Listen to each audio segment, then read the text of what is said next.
Tonight, as you curl up in a quiet place, perhaps beneath a blanket or beside a softly glowing lamp, let your body become still, let your thoughts slow, like leaves drifting down upon a calm sea. And know there are places the waking world forgets, but the sleepy world never leaves behind. One of those places floats gently above the clouds. It can't be seen by telescopes, can't be reached by plane, but it glows softly, always in the memory of those who rest well. It is a lighthouse in the sky, not to keep ships safe, but to guide dreams home. No one lives in it full time, but when your sleep needs something gentle, quiet and strange, you may feel the air shift, the clouds beneath you brighten, and just beyond the curve of the stars, the lighthouse rises. Tonight we'll climb it together, not to hurry, not to solve anything, but to listen to the nightlight of the sky. And remember, you are safe, you are seen, and sleep was always on its way. The town of Clifftide had more clouds than people. They draped over rooftops like spilled cream, curled up between chimneys, and softened every sharp corner with a silvery hush. The sky always seemed to rest just a little closer to the town than anywhere else. At night, the clouds turned pale blue under the glow of sleepy street lamps, and the ocean made soft whispers as it lapped along the rocky shore just beyond the edge of town. And in a small house painted the color of quiet lemon tea by a window that creaked whenever the wind leaned in, lived a boy named Ellis. Ellis had not slept in 3 nights, not properly anyway. He had closed his eyes, had tried counting stars, tried pretending his blanket was a nest, a boat, a fortress. He had even imagined his bed was a pocket between worlds, one where no one could find him, especially his own thoughts. But somehow, each night, just as his body softened, his mind would wake up again, not loudly, just in pieces, a thought here, a what-if there, footsteps of memories that crept through the hallways of his thinking, even with the lights off and the covers pulled tight. He wasn't worried about monsters or tests or anything in particular. His thoughts weren't afraid, they were just busy. His parents had been kind, warm milk, soft voices, the lullaby his mum used to hum when he was little, and sleep came quicker than breathing. But still, the sleep wouldn't stay. It hovered just outside reach, like a feather floating in a room with no wind to carry it. On the 4th night, just after 2 a.m., Ellis was lying on his side, watching light from the street pool along the ceiling. Everything was still. The house, the sky, even the clock had stopped ticking. Probably a weak battery again. That's when he saw it, out beyond his window. Not a star, not a plane, a light, not blinking, but breathing, soft glow. Pause, another glow. Pause, like a message. Ellis blinked and sat up slowly. The rest of the world remained still, but that light, it wasn't coming from the ground. It wasn't in the clouds. It was above them, far above, almost as if the sky itself had opened a small curtain just for him, and behind it, a tower, faint, shimmery, leaning against the stars like it had always been part of them, and at the top of the tower, that light again, glowing, resting, then glowing again. It wasn't scary, and it wasn't distant exactly. It looked like it was very far away, but also just far enough to find if he walked slowly, like it wasn't asking him to run, just to notice. Ellis didn't get out of bed, not yet. He just placed his palms on the windowsill and stared. Up there, between where dreams begin and memories wait, the lighthouse kept shining. There was no beam, no horn, no fog, just light, a light he felt in his bones, soft, certain, like a hand not leading him elsewhere but guiding him back to himself. And then a breeze curled through the open window, cool but kind. It carried something with it, like a whisper or the tail end of a sentence meant just for him. It hummed, and as the curtain danced gently across the night, a piece of cloud drifted toward him, carrying something folded. Ellis leaned out and caught it before it passed. It was warm. The folded paper, fine like flower petal skin, shimmered, and he opened it. No words, just a symbol, a tiny spiral, outlined in golden thread. He didn't know why, but he felt it in his chest. It was an invitation, not to fix anything, not to prove anything, not to escape, but to rest. For the first time in nights, Ellis laid back into his pillow, holding the glowing spiral against his chest. The light still blinked slowly in the sky. He knew he was going there. Soon, maybe in a dream, maybe in the wind, maybe just by closing his eyes and saying yes. He exhaled deeply, and the clouds above the town rippled once, like they were ready to part just enough to make space for a dreamer climbing slowly toward the lighthouse in the sky.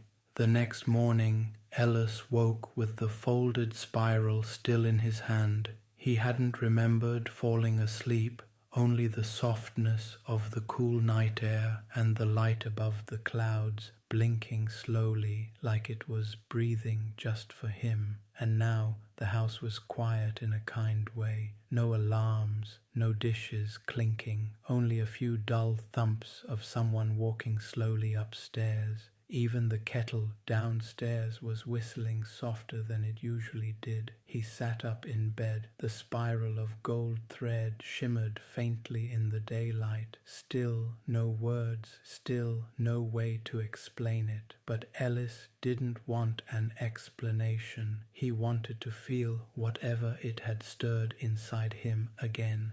That strange security, that held by something feeling, that hush that had followed him into sleep. And what surprised him even more, that feeling hadn't left. Downstairs, his mum was making toast. She smiled at him. "You look brighter, sweetheart." Ellis didn't say anything right away. He just nodded. His hands were tucked into his hoodie sleeves, and a tiny fold of the spiral poked out from his left palm. She didn't ask about it, only reached out gently and brushed a crumb off his cheek. "You dreamed again last night, didn't you?" Now he smiled. "I think I did, but it was more like something dreamed me." She raised an eyebrow at that, hiding a soft laugh.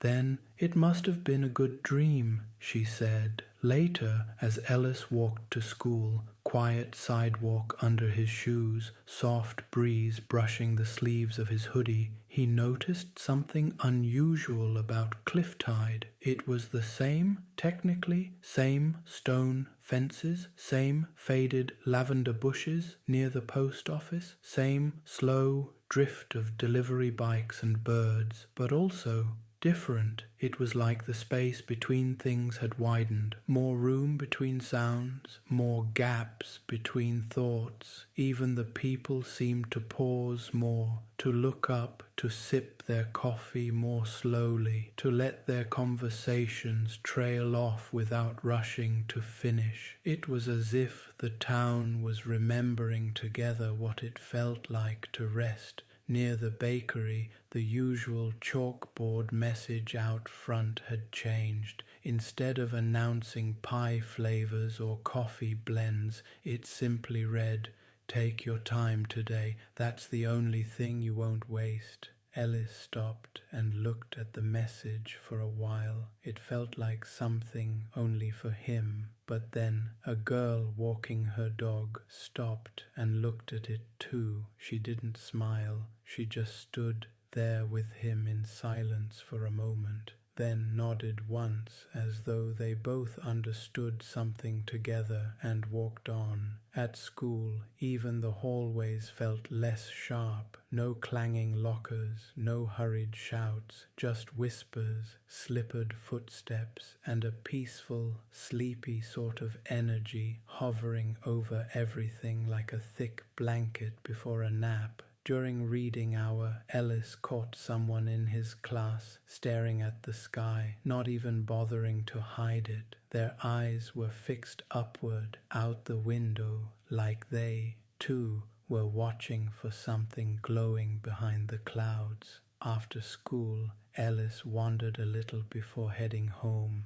He didn't really plan to. His legs just asked for it.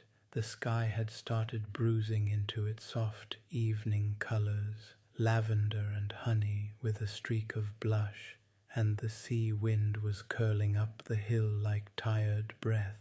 He stopped near the old stone bench overlooking Clifftide's west valley. The wind blew his hood back gently, as if to whisper something right into his skin, and then it came again, that light, blinking, pulsing, reappearing in the sky just once through a gap in the clouds, still too high, still unreachable, and yet somehow present. This time Ellis didn't freeze. He raised his palm toward it, holding the spiral again. He didn't speak, but a thought floated out of him without words, something like, "I'm almost ready." The spiral pulsed gently with warmth, just once, and the clouds above the lighthouse turned slightly, like a door cracking open, not wide, but enough. On the walk home, he noticed something scrawled in damp chalk on the sidewalk. "Some lights don't show you the way forward. They show you when to rest." He looked up again, but this time the light had gone, and in its place, just stars, still blinking, still watching. That night, as he pulled his blanket up and placed the gold spiral beneath his pillow, he heard again the creak of his window pane and the faintest breeze curling by. He breathed out once, and sleep welcomed him, not as a destination, but like a room waiting for its dreamer to enter. That night, the winds above Clifftide didn't howl, they hummed, a low, steady tone like distant chimes underwater, as if the sky itself had started humming a forgotten lullaby to help the world turn slower. Ellis drifted into sleep before his day finished replaying. He didn't count sheep, didn't notice the rhythm of raindrops on his windowsill. He simply breathed into that humming, soft and painless, and let go. And as dreams took shape, he opened his eyes. In a dream where he was standing in a wheat field of clouds. They weren't made of real wheat, but the stalks looked similar, tall golden wisps made from cloud vapor, each one delicate and lightly glowing. They swayed even without wind, as if listening to something only hearts could hear. Ellis stood there barefoot, a light breeze brushing across his legs. His clothes were warm and bright, clothes he didn't own in the waking world, but somehow still felt familiar. Soft, white pants, a pullover the color of candlelight, and a single thread tied around his wrist. The spiral charm dangled at the center, still glowing, still guiding. He walked the cloud field, whispered back gently with each step, "Shh, shh," not hurried, not warning, just reminding him that here nothing needed force. He slowly approached a break in the cloud wheat and saw the base of a ladder, but not just any ladder. This one shimmered. It floated, its lowest rung hovering just inches above the ground. The ladder stretched up and up and up, past veils of cloud, through layers of night, toward something glowing far above, like a candle in the dark sea of stars. The lighthouse, The first time he'd seen it, it had felt far away. Now it felt like it wasn't waiting anymore, like he was the one being waited for. He hesitated just for a breath, then stepped forward. The spiral charm glowed warmly against his chest. He reached up and took hold of the first rung. It was warm, not metal, not wood, but something that remembered touch the moment it was touched. He climbed. Each step was soundless, each movement slow, not sluggish but thoughtful. He wasn't racing, he was being carried just by trusting the climb. The sky brightened slightly the higher he rose, but it wasn't daylight, it was more like hope unfolding, and somewhere between the 34th and 100th step he heard it, her voice, so soft it might have been mistaken for wind, so kind. He trusted it before he even knew the message. "You're almost here, Dreamwalker." Ellis paused. "Who are you?" he whispered. "A keeper of still lights. Have you been watching me?" "No," she said, "only listening. You've been calling, not loud, but truly, and that's how we know." He climbed again. The glow of the lighthouse pulsed, not brighter but lower, as if being drawn closer to meet him, and at last he stepped onto the first landing, a circular platform made of soft grey stone with sleeping moss growing between the cracks. Above him the rest of the lighthouse wound into the sky, but right now this was enough. There were no walls, just open sky and the welcome of stars. And under the highest arch, surrounded by candle dust, feathers, time threads, and folded maps made of moonlight, stood the keeper. She had silver hair braided with what looked like wind.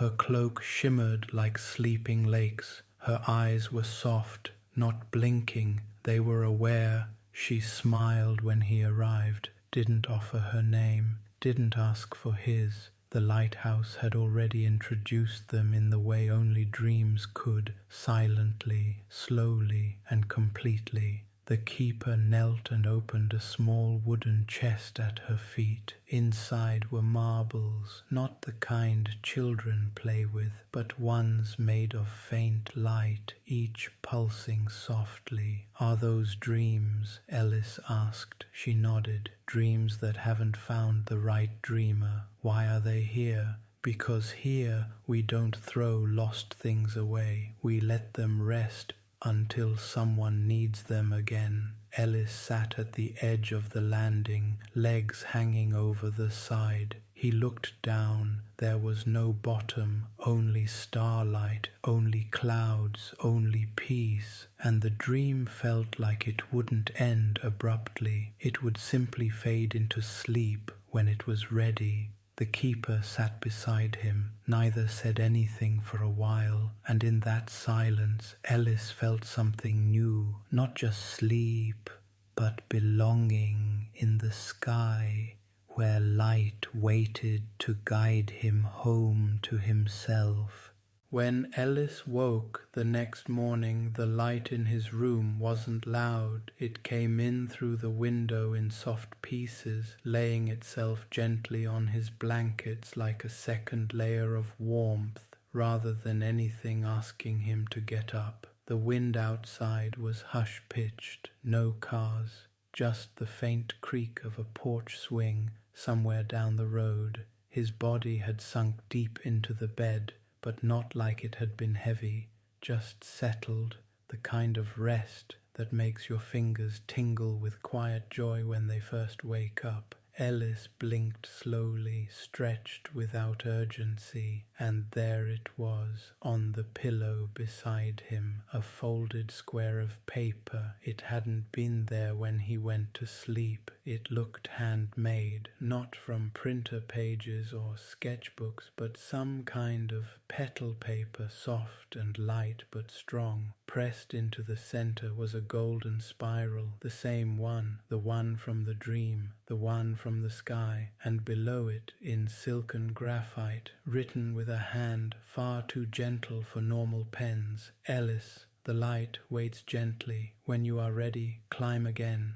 K, that was all. That, and 3 tiny grains of star salt spilled along the crease. They shimmered in his palm when he touched them, warm even though his room was chilly with morning. Ellis stared at the note, then folded it slowly, not to hide it, but to honor it. He tucked it into his bedside drawer, placed a rock on top to keep it from flying away in breeze, and smiled quietly for no one but the walls. The day passed strangely, not in events really, but in pace. It was as if everything was just a step slower. His toast browned perfectly just before he remembered to pull it from the toaster. The bus came right as he arrived at the stop. Rain clouds hovered just out of reach, like decorations rather than weather, and inside him there was no spinning. The thoughts, the loops, the pauses, the anxiety had all gone quiet, not because they'd been defeated,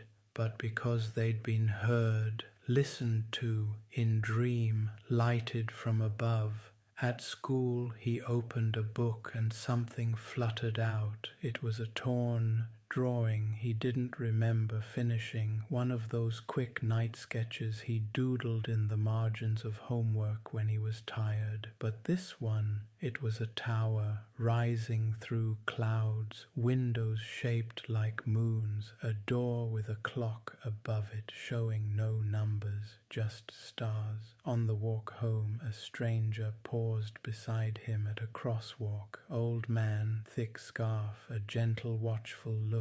He said only this: "Keep following the light, it already knows who you are." Then crossed the street without waiting for thanks.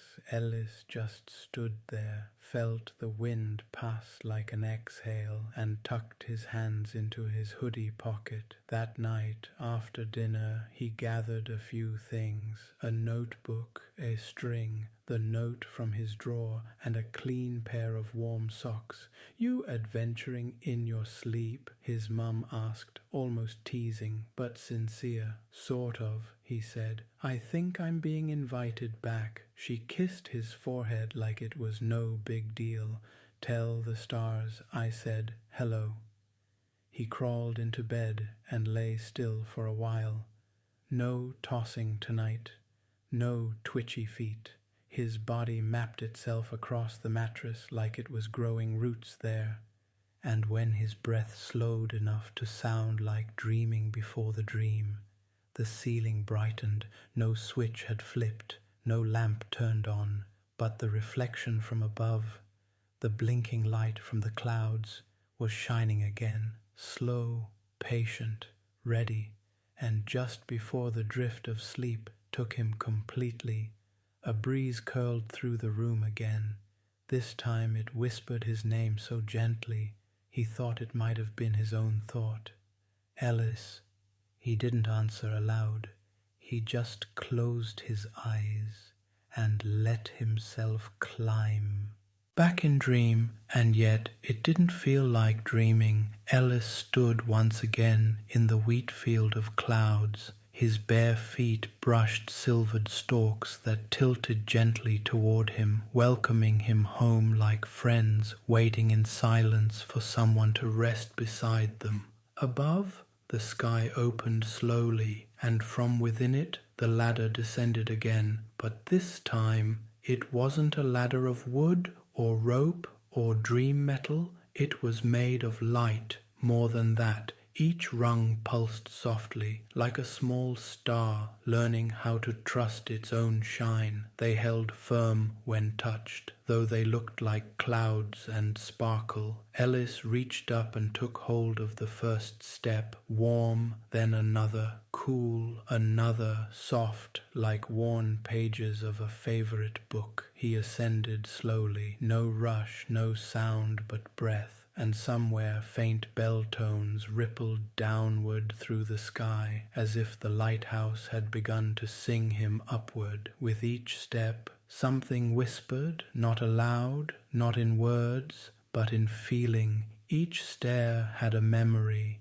and it wasn't memory Ellis had forgotten. It was memory he hadn't noticed the first time around. One stare showed him a younger version of himself watching rain trace paths on a school bus window, eyes wide, heart calm, mind silent. That was your first glimpse of stillness, the stare seemed to say. Another step, softer and warmer, reflected a moment when he hugged his mother without a reason, a spontaneous squeeze as they passed in the hallway. She paused and kissed the top of his head without breaking stride. This was belonging. Further up, one glowing step shimmered with the memory of sitting at the foot of his bed, alone, holding his blanket tightly around his shoulders, not afraid, just feeling. That was the first time you held yourself. And then one stare pulsed with laughter, a pure, bubbling sound of him giggling at a joke forgotten in the waking world. He didn't remember what was funny, but he remembered the feeling. Joy doesn't need context, the stare said. It just needs permission to arrive. As he climbed higher, the stairs spread out, the spiral widened. Each step now gave more than memory. It gave connection to others, to dreams that had brushed against his own without touching. He saw glimpses of people he didn't know, a girl painting her window glass with watercolors at night, a boy in a treehouse with twinkle lights counting everything he loved on his fingers, an old man tying a ribbon to a lamp post, whispering for who still needs it.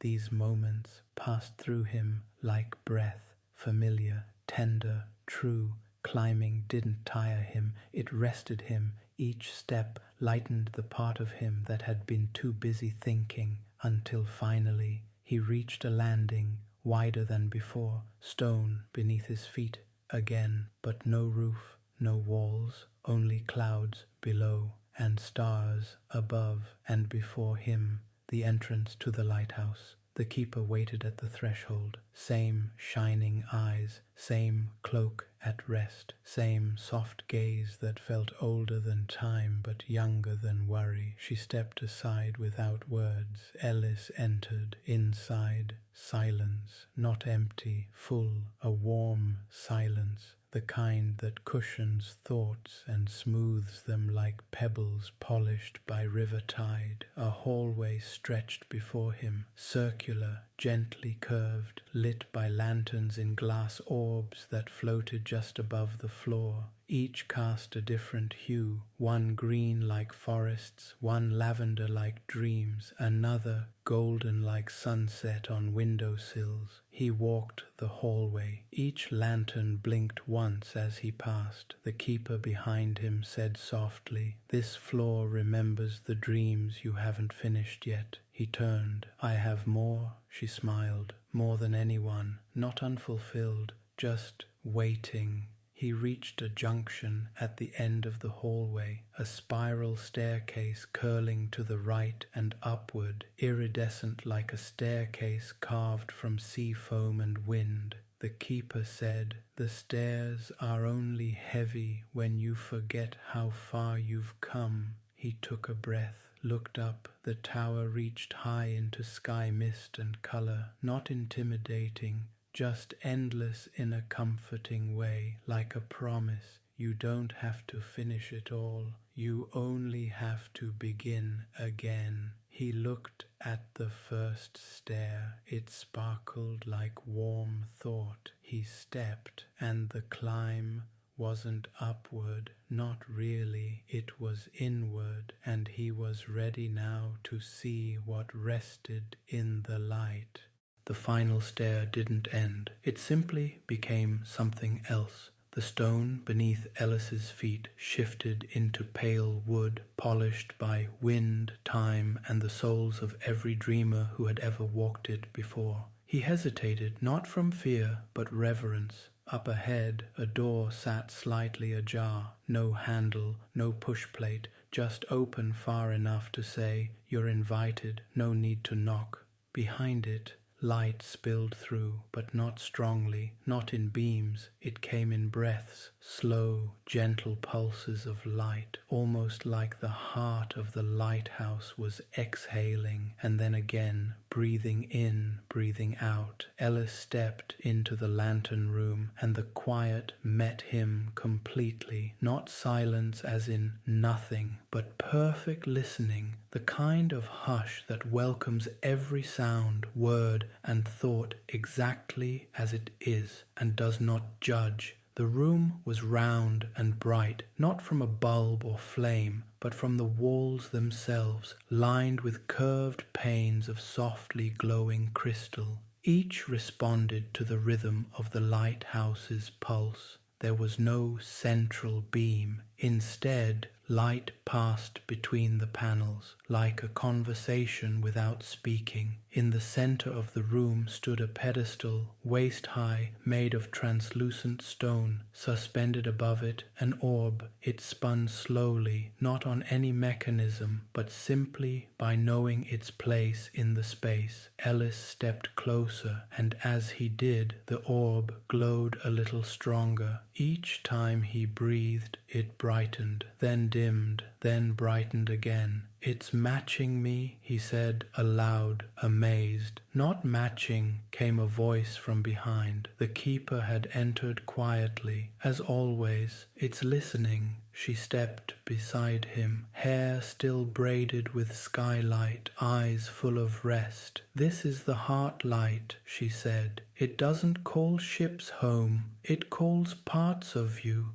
back to you." Ellis looked into the orb again, and suddenly small ribbons of color flickered inside, silvery greens, dusky blues, rose-colored warmth. He didn't recognize the shapes, but he felt them, memories, moments, fragments of thought he hadn't held long enough to thank. The orb held them now without pressure, like a sky that never rushes a cloud. "So it's mine?" he whispered. The keeper nodded. "Every dreamer who comes here has one." Then added gently, "Most never find it because they're too busy casting light instead of asking if they need some." Ellis sat on the floor beside the pedestal. No cushion, no blanket, just rest, natural, quiet, complete. For a while, neither of them spoke. The orb rotated, soft pulses continued, and his breath began to move even more gently, a rhythm without thought, sleep without struggle, stillness that welcomed him again and again, no matter how many times he left it behind. The keeper finally knelt beside him and cupped her hands around the orb for a moment. It responded not by dimming, but by softening, a glow that wasn't seen, but carried, as if it was placing itself within Ellis, piece by invisible piece, not as a burden, but as a memory he would now keep even outside the lighthouse. "What about when I return? Will it still be here?" he asked sleepily. She smiled. "Always, and never changed, even when you do?" And then, just as he began to close his eyes, the lighthouse pulsed once more, longer this time, like a hug extended gently as the dreamer drifted back down through the clouds into blankets and breath. A clock clicked in the real world, but Ellis, he slept soft and deep, filled with a light he no longer had to search for. It would glow whenever he needed to remember how to breathe slow without trying. Ellis didn't know whether he was asleep or dreaming now, not because everything was blurred, but because everything was far too clear. He floated, not flying, not walking, through a curved corridor made of smooth stone and glowing edges. There were doors on either side, hundreds it seemed, maybe thousands, some half-cracked open, some shut tight, some glowing, some dark. Each one seemed to breathe softly, as if the dreams sleeping inside them were not ready to leave but weren't quite gone either. These weren't normal dreams, he could tell. They pulsed faintly with possibility. The corridor curved endlessly. There were no corners or harsh angles. It moved like a spiral dose, cut from breath more than from blueprint. Along the walls, thread-thin lights curled and sank into the floors like vines drawing themselves slowly as the dream shifted. Ellis floated past the first door. It whispered, the dream of standing in a tide that never ends. Inside, he caught a flicker of soft foam, shimmering sand steps, a child laughing but not chasing anything, just watching the moon. The second door said, a library that reads you back. He caught a swirl of pages, all blank, until the dreamer turned and blinked. Then ink spilled across their lines. Door 3 was darker, but not cold. It whispered, the dream you paused before the best part. Ellis paused there, longer. He felt something press gently against his chest, a weight and a lightness combined. The dream inside, it had his voice. He didn't open the door. He didn't need to. Later, he whispered, I'll come visit soon. And the doorknob glowed warm, like it had waited years just to hear that promise. The keeper's voice moved beside him again, not from her mouth now, but from the walls themselves. You don't have to remember all your dreams, Ellis, it said gently, but if you ever wish to return, they will know you. Even when I don't know myself, he asked, especially then. He drifted farther. The air in this hallway wasn't air, it was intention, the kind that doesn't chase or delay. It simply arranges itself around presence. Every now and then, the corridor split like river branches. He passed signs, mossy wooden plaques with carved words, dreams for rainy mornings, dreams once replaced by logic, the spinning dreams of when you were small. He turned down none of them, not yet, but he made note of each one like a letter half written to his future memory. Don't worry, I'll come back. And then, at the end of that slow spiral, there was one last door, not open, not glowing, not labeled. In fact, it almost wasn't there at all, but Ellis felt it call to him deeper than the others, like a scent you forgot you loved, or the opening notes of a song from childhood. This was a door he hadn't dared to open in any dream before, and yet he reached for the handle. He reached for the handle. It was not cool or warm, just familiar. He opened it. Inside, nothing, just soft twilight, a bench, a blanket, and space. In the middle of the empty room floated a single object, a paper boat, sailing in the air, slowly, endlessly. Ellis stepped inside. No wave rocked the boat, no wall trapped the space, just motion, balancing on a tension. He sat on the bench and watched the boat for a long time. At some point, the candle inside it flickered to life. No hands lit it, no wind blew it. It simply responded to being noticed. A memory returned. Him, 5 years old, folding that boat with his grandfather by the pond, floating it, then crying when it sank. He hadn't remembered the boat since, but here it was again, not sunk, still sailing. Tears came, not out of sadness, but because he'd found something he never knew he'd lost. The keeper's voice drifted back. Some dreams are kept for when we are finally gentle enough to hold them. Ellis stood quietly, nodded at the boat. Thank you for waiting. The paper boat blinked once with candlelight and kept drifting when he stepped back into the corridor. The dreams didn't speak anymore.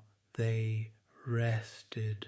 And for the first time he understood why people call it falling asleep, because sometimes you're not plummeting, you're being caught. Ellis followed the light, not a command, not a path, but a feeling, like being gently tugged by a warm thread tied invisibly to his chest. He moved from the journal room back toward the winding stair, past the pedestal, past the spiral window where the moon still watched, and into a narrow side hallway he hadn't noticed before. The keeper hadn't told him to go there, but he knew. Some things in dream spaces don't need doors. They just arrive when you're ready to step through them. This new corridor was narrower, like an attic built from breath and velvet. Wooden beams arched gently above. The floor wasn't cold stone, but latticed like the inside of a tree's heart, and hanging from the curved ceiling in delicate loops of starlight string were lanterns, dozens, hundreds, each one small, fit for the palm of a hand, each one glowing with a tone. Yes, a tone, not color, not brightness, feeling. Ellis let his eyes drift across the nearest ones. One glowed with the shimmer of just before laughter, when you're about to lose it over something no one else finds funny. Another flickered tremulously, like the silence held in someone's hug when you really need it. One was barely lit at all, but Ellis felt its tiny warmth, like the feeling of holding hands under a blanket when everything hurts just a little less. He walked more slowly now, as if the lanterns themselves needed silence to stay aloft. Then he found it, hanging slightly lower than the others, spinning faintly, a sleepy orange-gold glow with little bursts of peach and cherry rising and evaporating like tiny inner sunrise flares. As he passed beneath it, it dipped toward him, just a little. He reached up, not to take it, but just to be close, and as his hand hovered near, the lantern pulsed once and opened, not like a lid, more like a folded petal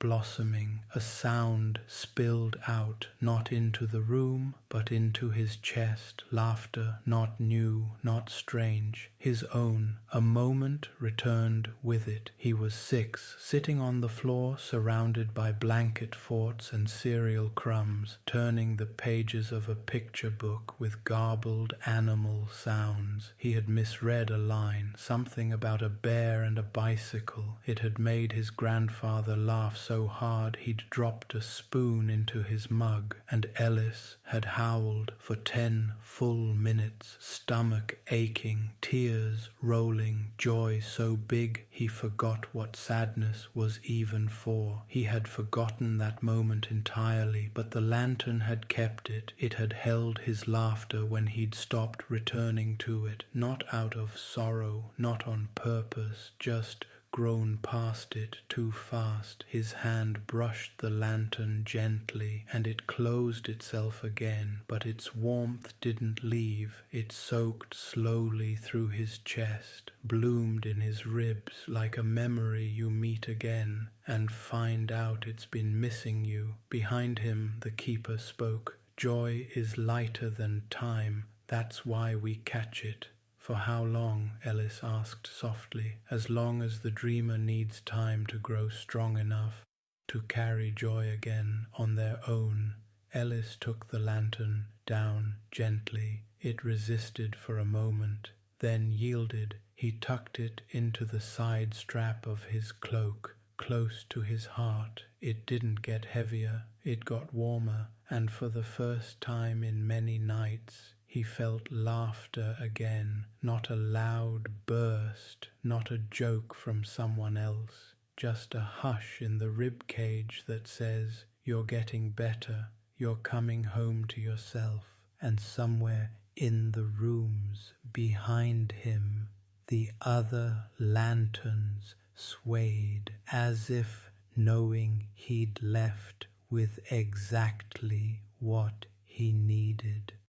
The wind rose slightly within the lighthouse tower, not cold, not gusty, just the kind you feel when something is about to shift. Ellis stood in a round room near the top of the spiral, the lantern from earlier still tucked close, the warmth inside still glowing steadily with the feeling of found laughter. He knew his time in the lighthouse was nearing its pause. It wasn't a goodbye, he could feel that, but it was time to go. Gently back down, down through the dreams, through memory corridors, through breath and softness. He turned toward the path that led to the stairs, but before he could move, the room changed. It didn't spin, didn't fade, but the feeling of it deepened, shifting from a moment of present peace to a fold in memory, and Ellis was no longer standing in the lighthouse at all. Now he was back in his room, only smaller. This version of him, maybe 6, maybe 7, sat curled in bed, blanket bunched up, a nightlight spinning stars on the ceiling, and he was crying, just a little, not sobbing, just the quiet sniffling of a boy not wanting to wake anyone, but also not knowing what else to do. Ellis, the present one, the dream walker, stood quietly, watching himself as the memory unfolded. He hadn't known he'd forgotten this, but now it returned with the gold-edged clarity of truth found too late for words. That night, long ago, something small had felt too big. A story had ended too sadly. Someone at school had teased him, and in the way children do, the pain had expanded far beyond the moment itself. He hadn't told anyone, hadn't wanted to. He lay in bed with his hurt tucked silently into his belly like a crumpled note he didn't know how to read. And then the door had opened silently. His mum had stepped in, barefoot, sleepy-eyed, a cup half full of water still in hand.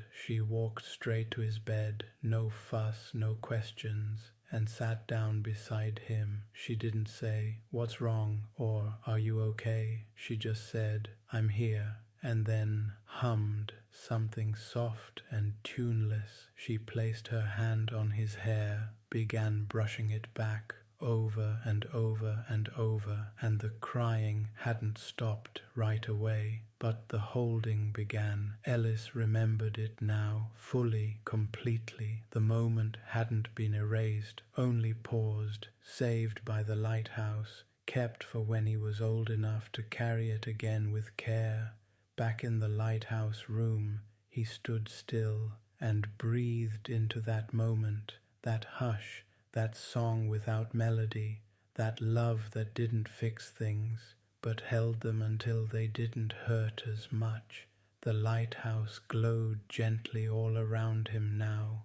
Even the stairs below shimmered brighter, and without needing permission, he whispered to his younger self, "You were always allowed to feel small. You were never supposed to hold it alone."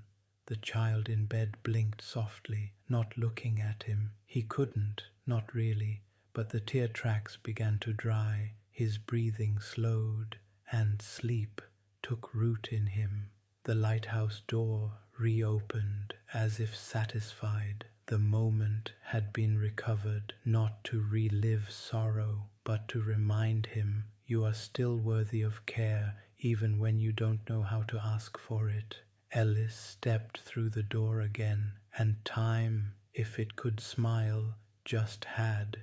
It began with a pause, not dramatic, not sudden, just everything quieting. The lighthouse, usually pulsing in gentle rhythm, its glass walls alive with breath-like glows and whispering echoes, slowed. The air stopped moving, no breeze passed through the arches, no light shifted shade, no fabric on the walls stirred. Time, it seemed, had decided to pause, just for him. Ellis stood alone now on the highest balcony of the lighthouse, the crown, the very top ring open to the dreaming sky. Clouds swirled below and stars sparkled above, but here, in this one small space, there was stillness, not the kind of stillness that falls during tense silence, not a waiting for something moment, not the hush of fear. It was the kind of stillness found at the end of a deep breath, after the exhale, before the next thought forms, a perfect, delicate length of non-doing.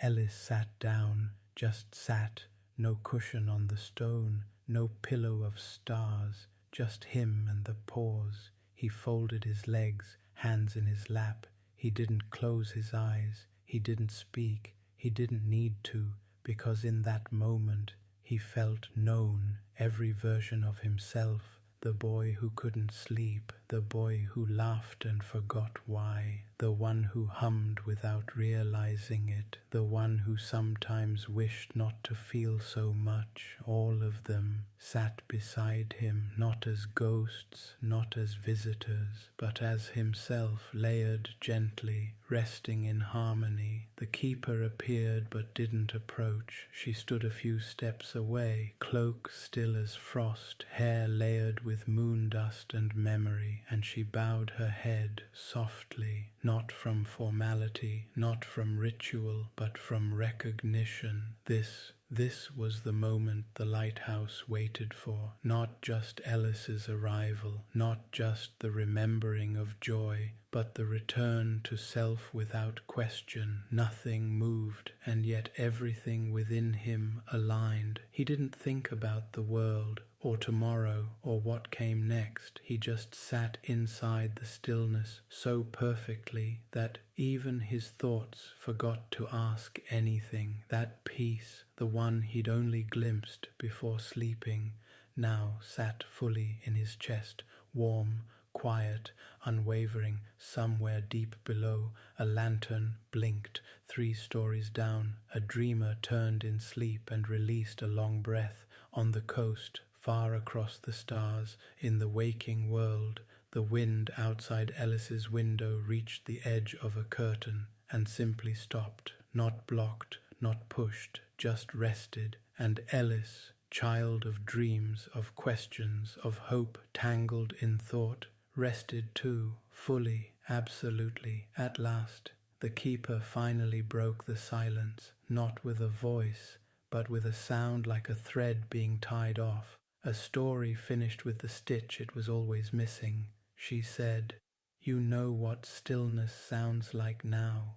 Ellis nodded. A single tear rolled down from his left eye, not out of sorrow. It wasn't even happy. It was true, and when he wiped it away, the breeze returned. Just one gust, a kiss of air, and the world exhaled. The lighthouse began to glow once more, not brighter, just alive again. Ellis stood. He was ready now, and the tower, it would keep listening until the next dreamer arrived to sit exactly that still.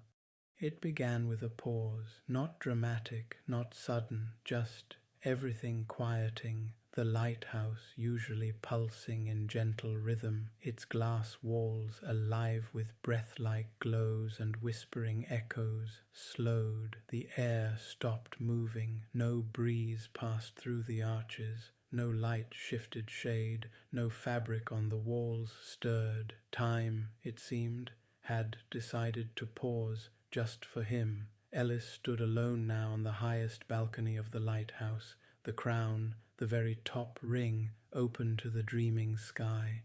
Clouds swirled below and stars sparkled above, but here, in this one small space, there was stillness, not the kind of stillness that falls during tense silence, not a waiting for something moment, not the hush of fear. It was the kind of stillness found at the end of a deep breath, after the exhale, before the next thought forms, a perfect, delicate length of non-doing. Ellis sat down, just sat, no cushion on the stone, no pillow of stars, just him and the pause. He folded his legs, hands in his lap. He didn't close his eyes. He didn't speak. He didn't need to, because in that moment he felt known, every version of himself, the boy who couldn't sleep, the boy who laughed and forgot why, the one who hummed without realizing it, the one who sometimes wished not to feel so much. All of them sat beside him, not as ghosts, not as visitors, but as himself, layered gently, resting in harmony. The keeper appeared but didn't approach. She stood a few steps away, cloak still as frost, hair layered with moon dust and memory, and she bowed her head softly, not from formality, not from ritual, but from recognition. This was the moment the lighthouse waited for. Not just Ellis's arrival, not just the remembering of joy, but the return to self without question. Nothing moved, and yet everything within him aligned. He didn't think about the world or tomorrow or what came next. He just sat inside the stillness so perfectly that even his thoughts forgot to ask anything. That peace, the one he'd only glimpsed before sleeping, now sat fully in his chest, warm, quiet, unwavering. Somewhere deep below, a lantern blinked. 3 stories down, a dreamer turned in sleep and released a long breath. On the coast, far across the stars, in the waking world, the wind outside Ellis's window reached the edge of a curtain and simply stopped, not blocked, not pushed, just rested. And Ellis, child of dreams, of questions, of hope tangled in thought, rested too, fully, absolutely. At last, the keeper finally broke the silence, not with a voice, but with a sound like a thread being tied off, a story finished with the stitch it was always missing. She said, "You know what stillness sounds like now?" Ellis nodded. A single tear rolled down from his left eye, not out of sorrow. It wasn't even happy. It was true. And when he wiped it away, the breeze returned. Just one gust, a kiss of air, and the world exhaled. The lighthouse began to glow once more. Not brighter, just alive again. Ellis stood. He was ready now, and the tower, it would keep listening until the next dreamer arrived to sit exactly that still. He didn't know when the bed appeared. One moment he was stepping gently away from the room of other people's dreams. The next, he walked into a chamber filled with quiet warmth, not heat, not sunlight, but something softer, deeper, like the warm side of a memory you fully trust. And in the center of the room, beneath a window shaped like a shifting star, was the bed, simple, low, draped with the color of dusk, and held together by slow stitching made from golden thread and something else, perhaps quiet, perhaps moonlight. Ellis didn't think. He hadn't thought much since entering the lighthouse. That was the kindness of it. It didn't ask him to think. It asked him only to feel less hurried. Now it asked for something even smaller, stillness, not effort, just to lie down. He approached and sat, the frame creaking softly beneath him like a tired sigh, but welcoming. The kind of creak old benches in cozy libraries make when they remember your shape. He lay back, blankets shifted just enough to cover what the air might find. The pillow was cool, smooth, and before he'd even blinked, His body gave itself over to gravity in the most loving way. At the foot of the bed sat the lantern from earlier, the one that held his laughter. It flickered once, then dimmed to a glow like the soul of a candle someone had recently blown out but not forgotten. Just beside the lantern, a folded slip of cloth, a note attached. When you wake, you may remember very little, but this moment will remember you always. Ellis turned slightly on his side. He breathed in. The air smelled like lavender milk, paper, and something that might have been a forgotten smile. He didn't clutch the blanket, didn't fidget, didn't kick the sheet off because it felt wrong. Everything felt welcome, perfectly matched to the shape of peace he didn't even know he needed. No dreams swirled around him, no story played in his mind. This wasn't the kind of sleep that ran toward images or fantasy. This was the sleep of breath, deep and slow, of muscles no longer concerned with purpose, of blinking slowly once and then not again. Outside the window the lighthouse glowed dimly now, not because its light had faded, but because the world it was holding was sleeping with it. The sky above it stilled, the clouds below wrapped inward like fog petals folding at night, and every silence it had gathered just listened. Even the stars blinked in slower rhythm. The lighthouse had welcomed dreamers before. It would welcome them again. But this sleeper, this boy named Ellis, had come with a question he didn't know how to ask, and the tower had not answered it with words. It had answered by giving him a place where he didn't have to be awake to be loved. The keeper stood at the edge of the doorway, watched him for a while, her hands folded gently before her, no lantern, no task, no urgency. After a moment, she turned back down the corridor and whispered something the stones absorbed with gratitude. He arrived quickly, but sleeps slow.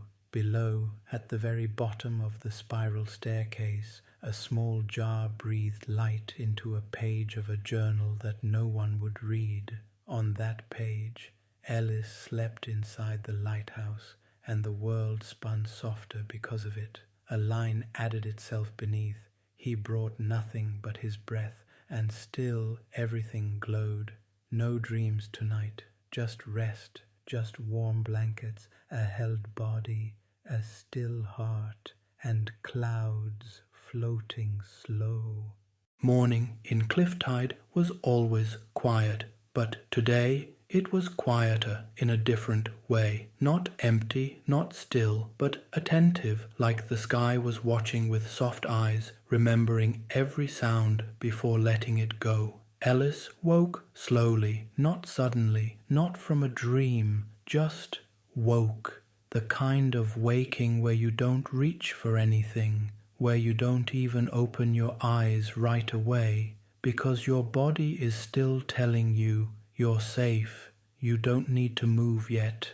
He curled into the blanket for another gentle moment. The pillow felt cooler than usual. The light from the window fell in lazy lines across the bedspread. Everything breathed slowly around him. No alarm, no rush, no weight. And when his feet finally touched the floor, he felt not groggy, but settled. On his bedside table sat the golden spiral again. No glow now, not visible anyway, just warm to the touch. Beneath it, something new, a folded slip of sky-colored paper. He opened it and saw only a single line. You remembered how to return. He got up, stretched, smiled without needing to. The house was quiet. His parents were downstairs, but no one called up to hurry him. They didn't need to. He dressed slowly, tied his laces with care, and placed the spiral into his pocket like it was a pebble from the sea. Then he stepped outside. The sky was gray, but not gloomy, more like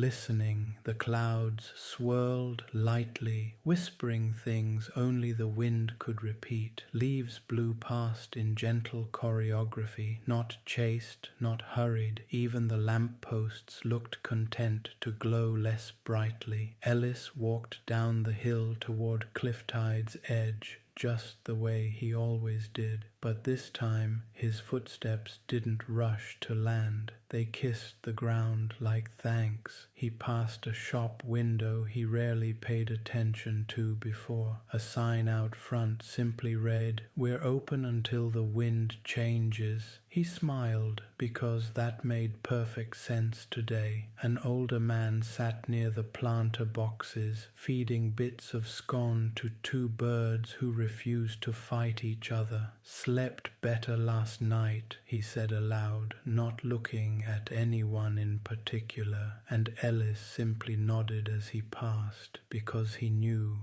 that man had felt it too. The stillness rippling gently through the town like fresh ink on old paper. Near the playground, two kids swung in near-perfect silence, not giggling, just coasting, letting air fill the spaces between them like lullabies written in motion. A little girl hummed a note the wind carried upward, and that note, it felt exactly like the sound of the lighthouse stairs.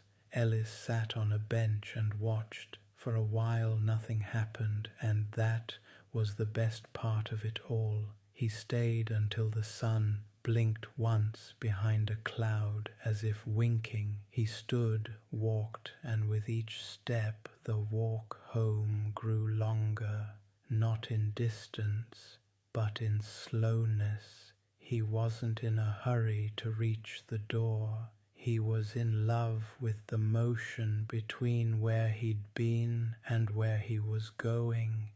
When he reached his house again, the garden leaves turned softly in place. One caught the light, flashed gold for the briefest moment. He smiled again, not surprised. The lighthouse often left its quiet signature in the corners of the waking world. Inside his room, the bed remained rumpled but peaceful. The spiral sat on the desk now, even though he didn't remember placing it there, and pressed under it a second slip of paper. He unfolded it. Same handwriting, same sky-colored ink.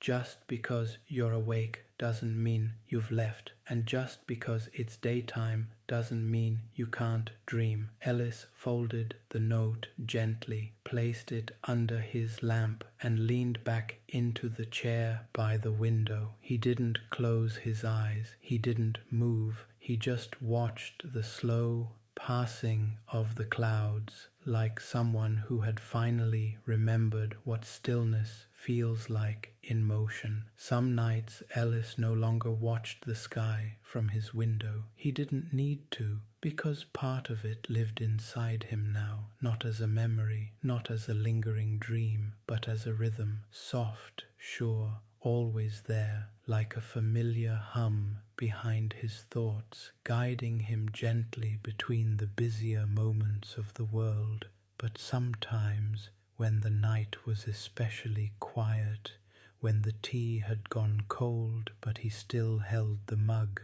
when the clouds drifted a little slower than usual, he'd look up and the lighthouse would blink only once, but it would be enough. The sky would part just slightly, and there it would be, a glow too soft to draw attention, too quiet to ever interrupt, but too true to ignore, a light made not to lead him anywhere, only to acknowledge that you are still you, you're still walking slowly, and we still see you.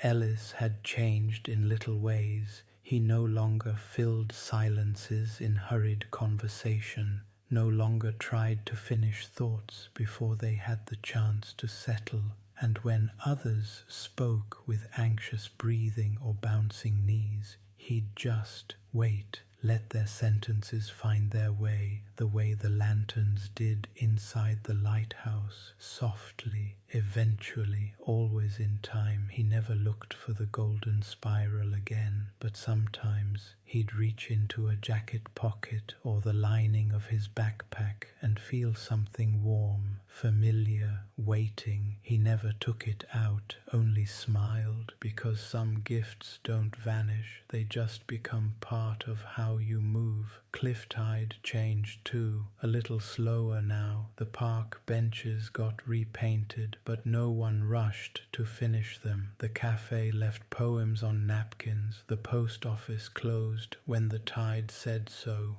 Even the sea seemed to lap more gently, not always, but enough that those who listened differently noticed. One night, as Ellis walked home through a fog that curled like dream wool from the rooftops, he paused at the top of the hill near the weather tower. He held a note in his hand, a message he'd written earlier that day. Some stillness is so deep it comes back home with you. He held it up and let the wind take it. Not up fast, not far, just forward and somewhere above the clouds, where the stars whispered slowly, where light hummed without sound, and where staircases waited for other dreamers. The lighthouse pulsed, once, then again, and in its quiet light something very old and very gentle murmured softly, "We never forgot you, and now you never forget yourself." Beneath grey skies, over streets baked in sea wind and slow sunsets, at the edge of busier worlds, the boy who couldn't sleep no longer tried to fall. He simply listened to the lighthouse that still blinked far above, knowing sometimes on the quietest nights of all, the sky remembers you back.